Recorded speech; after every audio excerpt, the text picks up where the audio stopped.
بسم اللہ الرحمن الرحیم۔ محترم سامعین و ناظرین حضرات، اللہ تعالیٰ کا بڑا فضل و کرم ہوا کہ اللہ پاک نے ہمیں ماہ مبارک، ماہ سیام، ماہ رمضان المبارک عطا کیا، اور اللہ پاک نے ہمیں پہلے عشرے میں اپنی رحمت کو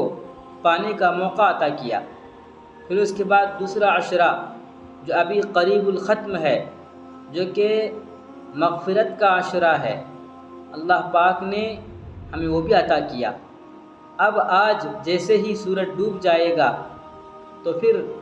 تیسرا عشرہ شروع ہوگا، جو آخری عشرہ ہوگا، جس میں اللہ تعالی جہنم سے خلاصی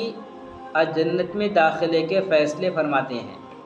تو ہم سب کو چاہیے کہ ہم اس آخری عشرے میں زیادہ سے زیادہ یہ دعا پڑھا کریں، اللہم انی اسألک الجنۃ واعوذ بک من النار، اور ساتھ ہی ساتھ اللہم اجرنی من النار کو پڑھیں۔ اور آخری عشرے میں چونکہ شب قدر کے ہونے کا زیادہ احتمال ہے تو اس دعا کو بھی پڑھیں، جو دعا اللہ کے نبی محمد مصطفیٰ صلی اللہ علیہ وسلم نے اپنی بیوی حضرت عائشہ صدیقہ رضی اللہ عنہا کو بتائی ہے۔ وہ دعا یہ ہے، اللہم انک عفو کریم تحب العفو فاعف عنی۔ اس دعا کا بھی زیادہ سے زیادہ اس آخری عشرے میں اہتمام کرنا چاہیے۔ تو میں آج آپ کی خدمت میں جس موضوع کو لے کر حاضر ہوا ہوں وہ ہے آخری عشرے کا سنت اعتکاف۔ محترم سامعین و ناظرین حضرات،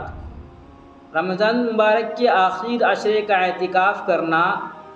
نبی محمد مصطفیٰ صلی اللہ علیہ وسلم کی مستقل سنت ہے، اور آخری عشرے کا اعتکاف کرنے کی فضیلت اس سے زیادہ کیا ہو سکتی ہے کہ اللہ کے نبی صلی اللہ علیہ وسلم خود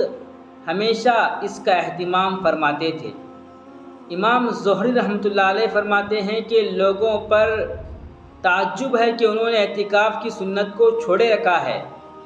حالانکہ اللہ کے نبی صلی اللہ علیہ وسلم بعض امور کو انجام دیتے تھے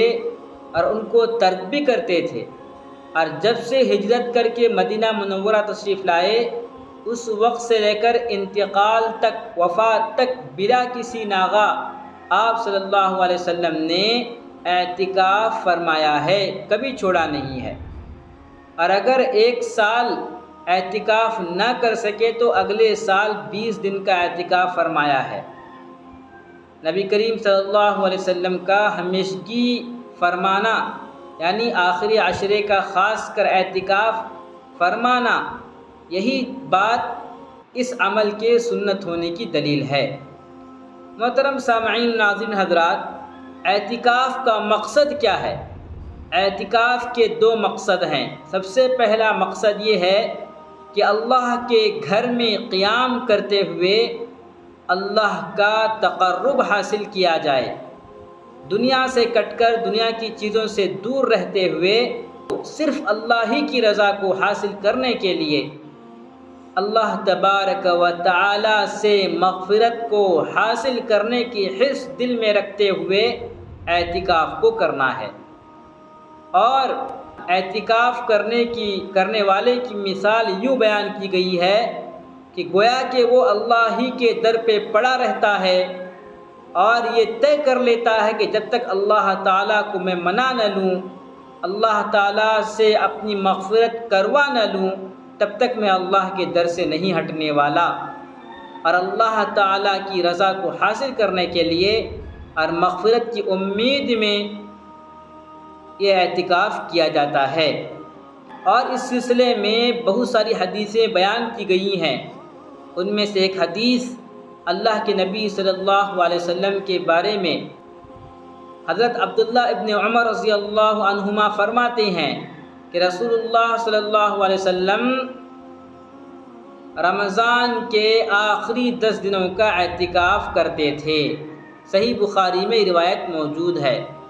حضرت عائشہ صدیقہ رضی اللہ عنہا فرماتی ہیں کہ اللہ کے نبی صلی اللہ علیہ وسلم رمضان کے آخری 10 دنوں کا اعتکاف کیا کرتے تھے، یہاں تک کہ اللہ نے آپ صلی اللہ علیہ وسلم کو وفات دے دی، یعنی اللہ کے نبی صلی اللہ علیہ وسلم کا ہمیشہ کا یہ معمول رہا ہے۔ حضرت ابو ہریرہ رضی اللہ عنہ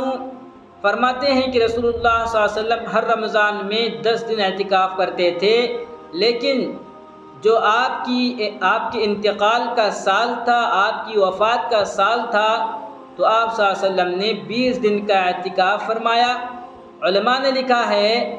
اللہ کے نبی صلی اللہ علیہ وسلم نے آخری سال میں اپنی وفات سے پہلے آخری رمضان میں 20 دن کا اعتکاف اس وجہ سے کیا کہ اللہ تعالیٰ نے ان کو بتا دیا تھا یا ان پر ظاہر ہو گئی یہ بات کہ اب وہ اگلے سال نہیں رہیں گے، بلکہ اللہ تبارک و تعالیٰ انہیں اپنے پاس بلا لیں گے۔ اس وجہ سے اللہ کے نبی صلی اللہ علیہ وسلم نے خاص کر 20 دن کا اعتکاف فرمایا ہے۔ بہرحال اس سے معلوم ہوا کہ اعتکاف کا عمل آپ صلی اللہ علیہ وسلم کی نظر میں کتنی بڑی فضیلت والا اور اہم عمل تھا۔ چنانچہ اعتکاف کی فضائل میں بہت سی احادیث وارد ہوئی ہیں۔ حضرت ابو سعید خدری رضی اللہ عنہ کہتے ہیں کہ نبی کریم صلی اللہ علیہ وسلم نے رمضان المبارک کے پہلے عشرے میں اعتکاف فرمایا، پھر دوسرے عشرے میں بھی، پھر ترک خیمے سے جس میں اعتکاف فرما رہے تھے سر باہر نکال کر ارشاد فرمایا کہ میں نے پہلے عشرے کا اعتکاف شب قدر کی تلاش میں اور اہتمام کی وجہ سے کیا تھا، پھر اسی کی وجہ سے دوسرے عشرے میں کیا، پھر مجھے کسی بتلانے والے یعنی فرشتے نے بتلایا کہ وہ رات آخر عشرے میں ہے، لہذا جو لوگ میرے ساتھ اعتکاف کر رہے ہیں وہ آخر عشرے کا بھی اعتکاف فرمائیں۔ مجھے یہ رات دکھلا دی گئی تھی، پھر بھلا دی گئی۔ اس کی علامت یہ ہے کہ میں نے اپنے آپ کو اس رات کے بعد کی صبح میں گیلی مٹی میں سجدہ کرتے دیکھا، لہٰذا اب اس کو آخر عشرے کی طاق راتوں میں تلاش کرو۔ راوی کہتے ہیں کہ اس رات میں بارش ہوئی اور مسجد چھپر کی تھی، وہ ٹپکی، اور میں نے اپنی آنکھوں سے نبی کریم صلی اللہ علیہ وسلم کی پیشانی مبارک پر کیچڑ کا اثر 21ویں رات کی صبح کو دیکھا۔ معلوم ہوا کہ اعتکاف کی عبادت کے ذریعے شب قدر کا حصول متوقع ہے۔ پہلا جو مقصد ہے اعتکاف کا وہ ہے اللہ کے تقرب کو حاصل کرنا، اپنی مغفرت کو کروانا، اللہ کو راضی کرنا۔ اور دوسرا جو مقصد ہے بیان کیا گیا حدیث سے معلوم ہوتا ہے وہ ہے شب قدر کی تلاش۔ تو لہذا جو کوئی بھی طاق راتوں میں آخر عشرے کی طاق راتوں میں جاگے، اور اس سے بہتر یہ ہے کہ آخری عشرے کی ہر رات کو جاگے، اس لیے کہ جب آپ آخری 10 راتوں کا اعتکاف کر رہے ہیں تو پھر ساری راتیں جاگیں، کیونکہ یہ بہت قیمتی راتیں ہوتی ہیں، اور ان راتوں میں سے کسی ایک رات میں انشاءاللہ آپ کو شب قدر حاصل ہو جائے گی۔ تو ہم سب کو چاہیے کہ ہم اس کا اہتمام فرمائیں۔ نبی کریم صلی اللہ علیہ وسلم کا ارشاد ہے کہ جب کوئی شخص اعتکاف کرتا ہے، صرف اللہ کو راضی کرنے کے لیے اعتکاف کرتا ہے اور شب قدر کے حصول کے لیے اعتکاف کرتا ہے، تو اعتکاف کرنے والا گناہوں سے محفوظ رہتا ہے، اور اس کے لیے نیکیاں اتنی ہی لکھی جاتی ہیں جتنی کہ کرنے والوں کے لیے۔ لہٰذا اگر وہ اعتکاف میں رہتے ہوئے دوسرے نیک اعمال نہیں کر سکتا ہے، جیسے جنازے کے پیچھے چلنا اور مریض کی عیادت کرنا، وہ وہاں بیٹھے بیٹھے اس کو ثواب ملتا ہے، جبکہ اس نے وہ عمل نہیں کیا، پھر بھی اس کو جو ہے جنازے میں شرکت کا بھی ثواب ملتا ہے اور کسی مریض کی عیادت کا بھی ثواب اس کو مل جاتا ہے۔ اللہ کے نبی صلی اللہ علیہ وسلم کا ارشاد نقل کیا گیا ہے کہ جو شخص ایک دن کا اعتکاف بھی اللہ کی رضا کے واسطے کرتا ہے تو اللہ تبارک و تعالی شانہ اس کے اور جہنم کے درمیان 3 خندقیں آڑ کر دیتے ہیں، جن کی مسافت آسمان اور زمین کی مسافت سے بھی زیادہ چوڑی ہے۔ تو کتنی بڑی فضیلت کی بات ہے اعتکاف کرنے والے کے لیے۔ اب میں آپ کی خدمت میں اصل بات بیان کرنے جا رہا ہوں جس کے لیے میں نے یہ ویڈیو بنائی ہے۔ بڑے افسوس کی ساتھ مجھے کہنا پڑتا ہے کہ ان ساری فضیلتوں کو پانے کے بجائے لوگ جو ہے اپنے اعتکاف کو ضائع و برباد کر دیتے ہیں، وہ کس وجہ سے؟ میں نے اپنی آنکھوں سے بھی دیکھا ہے، یہ منظر میں نے دیکھا ہے کہ لوگ اعتکاف میں تو بیٹھتے ہیں لیکن اس کے اصل مقصد کو کھو دیتے ہیں۔ اصل جو مقصد ہے اعتکاف کا وہ ختم ہو جاتا ہے، جس کی وجہ سے ان کا اعتکاف اللہ کے یہاں پر قبول نہیں ہوتا، بلکہ ان کا وہاں بیٹھنا،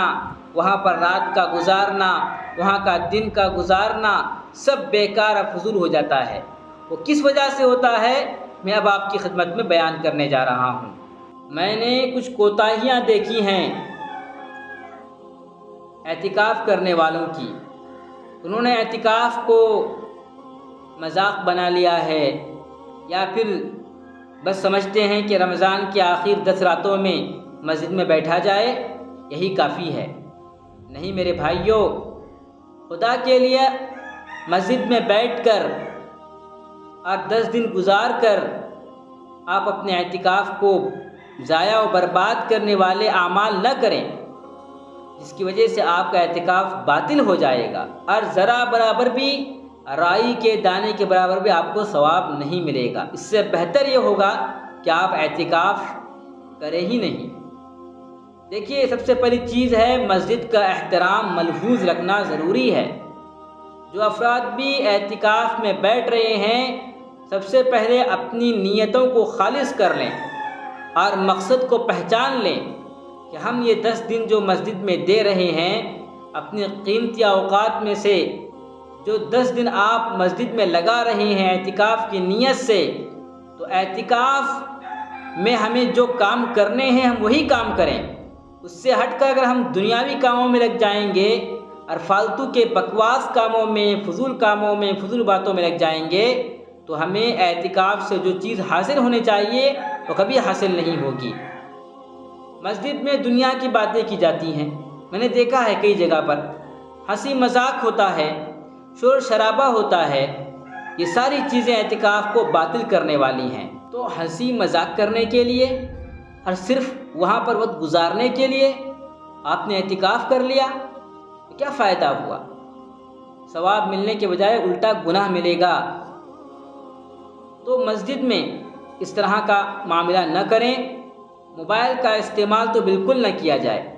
موبائل کو اپنے اپنے گھروں میں رکھ کر اعتکاف میں بیٹھیں، ورنہ پھر آپ کا اعتکاف خراب ہونے میں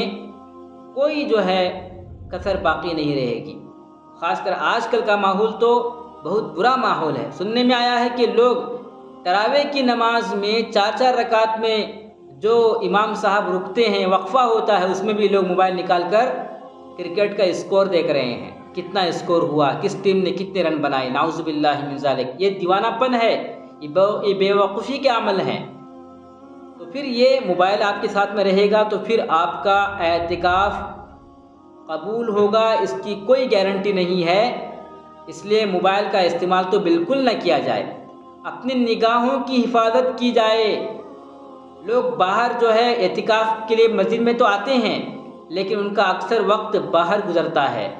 یہاں وہاں دیکھنے میں گزرتا ہے۔ اگر اس طرح کا عمل ہو جائے تو پھر اعتکاف باطل ہو جائے گا۔ مسجد کے باہر کے حصے میں چہل پہل اور اٹھک بیٹھک کی مجلسیں ہوتی ہیں، تو اس سے بھی پرہیز کرنا چاہیے، اس سے بھی بچنا ضروری ہے۔ مسجد میں جتنا وقت دینا چاہیے اتنا وقت مسجد میں اعمال کے ساتھ نہیں لگایا جاتا ہے۔ مسجد میں جب آپ آئے ہیں اعتکاف کی نیت سے، آپ کا یہی مقصد ہونا چاہیے، جیسے کہ میں نے حدیث میں بیان کیا کہ ہمیں اللہ سے اپنی مغفرت کروانی ہی ہے، ہمیں اللہ کو راضی کر کے اپنے اعتکاف کو قبول کروا لینا ضروری ہے۔ ہم اس وقت تک اللہ کے در سے نہیں ہٹیں گے جب تک ہم اللہ کو منائیں گے نہیں۔ یہ ساری چیزیں اپنے ذہن میں، اپنے دل میں ڈال لیجئے اور پھر عزم مصمم کے ساتھ اعتکاف میں بیٹھ جائیے، تو انشاءاللہ آپ کا اعتکاف قبول ہو جائے گا۔ اور اس طرح سے اگر ہم یہ غلط عمل کو ساتھ میں رکھیں گے، یعنی مسجد میں شور و شرابہ ہوگا اور مسجد کا احترام نہیں رکھا جائے گا، اور اس طرح سے موبائل کا استعمال کیا جائے گا، ہنسی مذاق کیا جائے گا، نگاہوں کی حفاظت نہیں کی جائے گی، اور مسجد سے باہر کے حصے میں اپنے وقت کو گزارنے میں لگ جائیں گے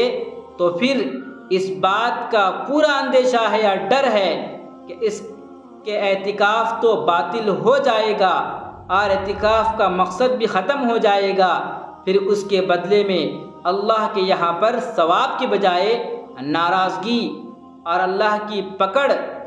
لازم آ جائے گی، اور پھر اللہ کے یہاں پر یہی عمل عذاب کا سبب بھی بن جائے گا۔ تو کیا فائدہ ہے ایسے اعتکاف کا جو اسوہ رسول اور سنت نبی صلی اللہ علیہ وسلم سے اور عبادات سے خالی ہو اور صرف وقت گزاری اور لوگوں کی تعریفیں حاصل کرنے کے لیے اعتکاف کیا جائے؟ اس سے بہتر تو یہ تھا کہ اعتکاف کرنا ہی نہیں چاہیے تھا ایسے شخص کو، ایسے لوگوں کو جو اس طرح کے اعمال کرتے ہیں۔ خاص کر نوجوانوں سے کہتا ہوں، بڑے تو ماشاءاللہ سمجھدار ہوتے ہیں اور اپنے گھر بار چھوڑ کر جو 10 دن کے لیے بیٹھے ہیں، اپنے کام کاج کو چھوڑ کر، اپنے بیوی بچوں کو چھوڑ کر، اپنے گھر کے لوگوں کو چھوڑ کر جو مسجد میں آئے ہیں وہ اپنے مقصد کو سمجھتے ہیں، لیکن نوجوان کا اکثر جو ہے وقت اعتکاف میں غلط کاموں میں گزرتا ہے۔ ایسے کام جو اعتکاف کے مقصد کو ختم کرتے ہیں، جن اعمال کے کرنے سے اعتکاف باطل ہو جاتا ہے، ختم ہو جاتا ہے، اعتکاف کا مقصد ختم ہو جاتا ہے، ہمارے نوجوان تو ایسے اعمال میں لگ جاتے ہیں جو اعتکاف کے مقصد کو سرے سے ختم کر دیتے ہیں اور پھر انہیں کچھ ثواب نہیں ملتا۔ خدا کے لیے آج اپنے دل میں مغرب کی اذان سے پہلے غروب آفتاب سے پہلے آپ یہ دل میں ٹھان لیجئے کہ ہم صرف اور صرف سنت اعتکاف کی نیت سے مسجد میں داخل ہوں گے،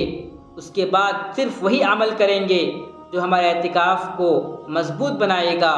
اور اعتکاف میں بیٹھنے کا ہمیں فائدہ حاصل ہوگا، جو ہمارے اعتکاف کے مقصد کو پورا کرے گا، جو ہمیں اللہ کے یہاں پر بخشش دلوائے گا، جو اللہ کو راضی کرنے والا اعتکاف ہوگا، ہم وہ اعتکاف کریں گے، نہ کہ ایسا اعتکاف کریں جس سے ہمارا اعتکاف بھی باطل ہو جائے اور ہمیں گناہ مل جائے۔ ایسے اعتکاف کرنے سے اعتکاف نہ کرنا بہتر ہوگا۔ اور ایک آخر میں بات کہنا چاہتا ہوں کہ جو حضرات بھی سنت اعتکاف کرنا چاہتے ہیں وہ مغرب سے پہلے مسجد میں چلے جائیں، ورنہ ہم نے پچھلی بار سنا کئی جگہ پر جہاں پر علماء موجود ہیں، علماء سے پوچھا نہیں گیا مسئلہ، یا علماء نے بتایا ہوگا ان لوگوں نے سنا نہیں ہوگا، یا پھر ان کو اصل مسئلہ معلوم نہیں ہوگا کہ لوگ جو ہیں اعتکاف میں داخل ہو رہے ہیں مغرب کی اذان کے بعد، غروب آفتاب کے بعد، بالکل بھی اعتکاف قبول نہیں ہوتا، بالکل بھی وہ سنت اعتکاف نہیں ہوگا۔ ہاں وہ اعتکاف نفلی اعتکاف ہو سکتا ہے، جیسے کہ جو کوئی بھی شخص مسجد میں داخل ہوتا ہے وہ صرف اور صرف سنت اعتکاف ہو سکتا ہے، لیکن وہ سنت مؤکدہ جو رمضان کا آخری عشرے کا جو اعتکاف ہوتا ہے وہ اعتکاف شمار نہیں ہوگا۔ لہٰذا ہم میں سے ہر ایک شخص جو کوئی بھی اعتکاف کرنا چاہتا ہے اس سال رمضان کا، وہ غروب آفتاب سے پہلے اپنے سارے کاموں کو نمٹا دے اور 10 دن کے لیے صرف اور صرف اللہ کی رضا کے لیے سنت مؤکدہ اعتکاف کی پابندی کرے، تاکہ اس کو سنت مؤکدہ اعتکاف کا ثواب مل جائے اور اعتکاف کا مقصد بھی حاصل ہو جائے اور اعتکاف میں بیٹھ کر وہ اللہ کو راضی کرنے والا بن جائے۔ مغرب کے بعد پھر وہ اعتکاف جو آخری عشرے کا اعتکاف ہے، مغرب کے بعد وہ داخل ہوتا ہے تو اس کا پھر وہ اعتکاف نہیں ہوگا، بلکہ وہ عام طور پر جو اعتکاف کیا جاتا ہے وہ صرف رمضان میں نہیں بلکہ رمضان کے علاوہ دنوں میں بھی اعتکاف جو عام طور پر کیا جاتا ہے وہی اعتکاف مانا جائے گا۔ 10 دن کا اعتکاف جو کرنا چاہتا ہے اس کے لیے شرط ہے کہ وہ مغرب کی اذان سے پہلے اپنے ساری چیزوں کو لے کر، جو کپڑے وغیرہ ہیں، جو چیزیں اس کی سخت ضرورت کی ہیں، اس کو لے کر وہ مسجد میں حاضر ہو جائے، پہلے سے ہی اپنے کھانے پینے کا نظام بنا لے 10 دن کے لیے، اور پھر اپنے گھر سے نکلتے وقت پھر موبائل کو اپنے ساتھ میں نہ لائے، اپنے گھر میں موبائل کو رکھ کر مسجد میں اعتکاف کے لیے وہ داخل ہو جائے۔ اللہ تعالی ہمارے بھائیوں کو جو اعتکاف کرنے والے ہیں ان کو سمجھ عطا فرمائے کہ وہ سنت اعتکاف جو اصل معنی میں اعتکاف ہوتا ہے وہی اعتکاف کرنے والے بن جائیں اور فضول اور لغویات سے دور رہیں، اپنے اوقات کو عبادات میں گزاریں۔ اگر وہ عبادت کرنے کے بعد سو بھی جاتا ہے تو انشاءاللہ اس کے سونے پر بھی اس کو اجر ملے گا۔ یہ ہے اللہ کے یہاں پر سے ملنے والا سنت مؤکدہ اعتکاف پر انعام۔ اللہ تعالی ہم سب کو کہنے سننے سے زیادہ عمل کرنے کی توفیق عطا فرمائے، آمین۔ السلام علیکم ورحمۃ اللہ وبرکاتہ۔ ویڈیو کے نیچے سبسکرائب کے بٹن پہ کلک کریں، بیل کے آئیکن پہ کلک کیجیے تاکہ ہر نئی ویڈیو کی نوٹیفیکیشن آپ کو مل جائے۔